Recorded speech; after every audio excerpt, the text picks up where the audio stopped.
Money, money, money, money.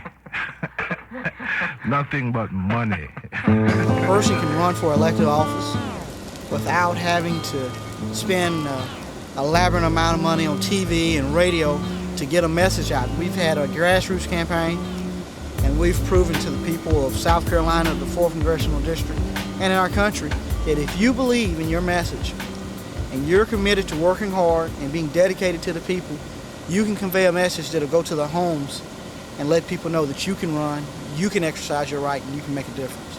I think that we've ran a very competitive race. We've used the resources available to get our message out. Of course, Bob has had close to $500,000. So we've had to take our message to the street and make sure we get our base energized with TV, radio, flyers, word of mouth. We've done a great job, and I think that's why we're going to be so victorious on tomorrow evening. What's your budget been like compared to Bob's? Well, Bob is right at $500,000. I'm probably closer to $20,000. So. Typically, you've got money. Well, now he's an underfunded candidate going against what is essentially an incumbent, and so the deck's stacked against him. And he needs something that is atypical to break his way. From a financial perspective, what support, if any, do you guys get from the Democratic Party, like the National Party or the local chapters of the party? Well, we haven't got a lot of support from the state party. We've got some support from the Greenville local party, and we've got some support from the Spartanburg local party. What we have found, although the support doesn't come in the name of the party as such, it comes from members that attend meetings and the breakfasts that the respective local parties have.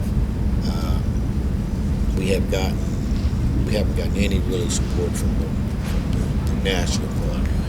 But again, they have rules, and they prioritize too. Because when you stop and you think about it, it would be impossible for them to support every candidate that was running in this country. So they have a way that they prioritize who and how they support those candidates, and depending on where you fall in the pecking order will depend on what kind of support, if any, you will receive.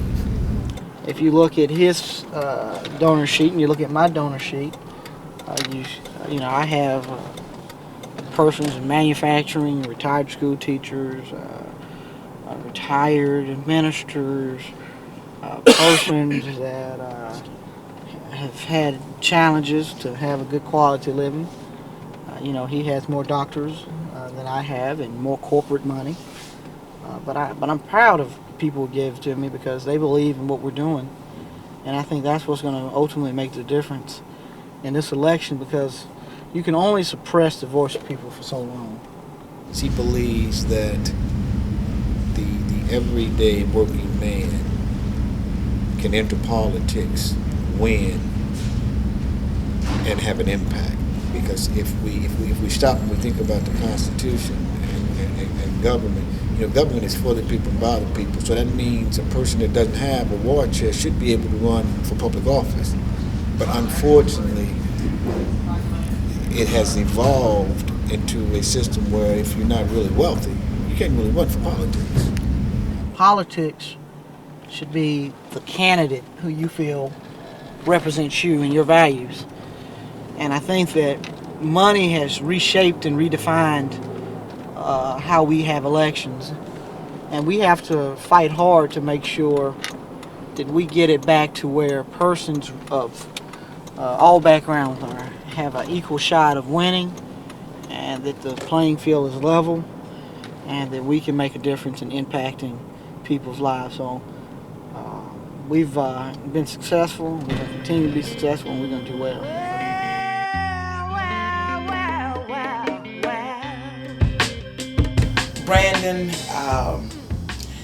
Brandon is going to surprise a lot of people, I think, on November 2nd. He has a compassion for people. He knows what it is to have a budget. Brandon speaks from his gut and his heart. He's never been shy about standing up in front of a completely foreign audience and talking. And he's not a clone of anybody. He's his own man. I've heard a lot, and Brandon is aware of this, that he's young. But that's what we need. We need youth, we need new energy, we need new ideas. And I feel that Brandon Brown is a person who can do that. He's won certain people over in the audience that, may have been on the fence. He's very persuasive, apparently, in his message. Brandon, yes, he's young, but he has a mind, and he has the heart of the people. So we're introducing him to different people. We're having events for him, and people are getting to know who Brandon Brown is, and that's important.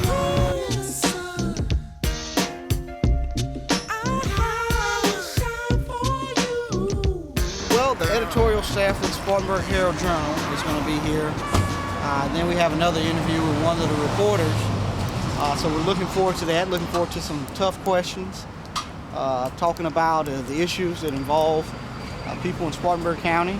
Today, he was meeting with the editorial staff of the Spartanburg Herald, and what I have learned what that does is they will also interview his opponent, and then they will come out and endorse one or two candidates. How you doing? Sure. Brandon Brown have a meeting with the editorial staff today. Brandon Brown? Okay, I'll be right back. I don't feel that the press is, I don't want to say been unfair, but I don't think the press has given Brandon as much press as they've given English. He's obviously they have not given the 4th Congressional seat as much press as they've given the senatorial race between Inez Tenenbaum and Jim DeMint. But when he has had the opportunity to interact with the press, I think they've been fair.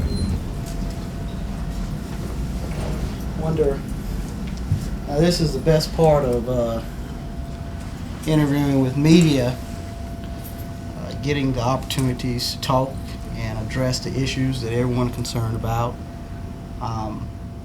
and just finding out the gist of all the things that we have to pull together to unite us, to make us indeed grow stronger as a community and do the things that we need to develop.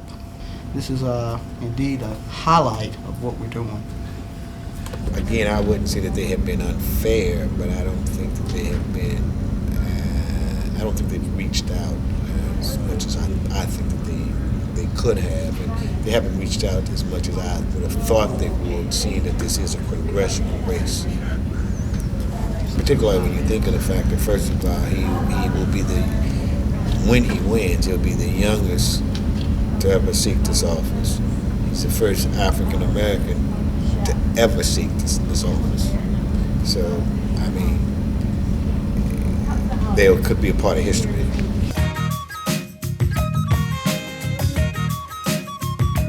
What do you think are going to be the keys to getting Brandon in office? People going out and vote.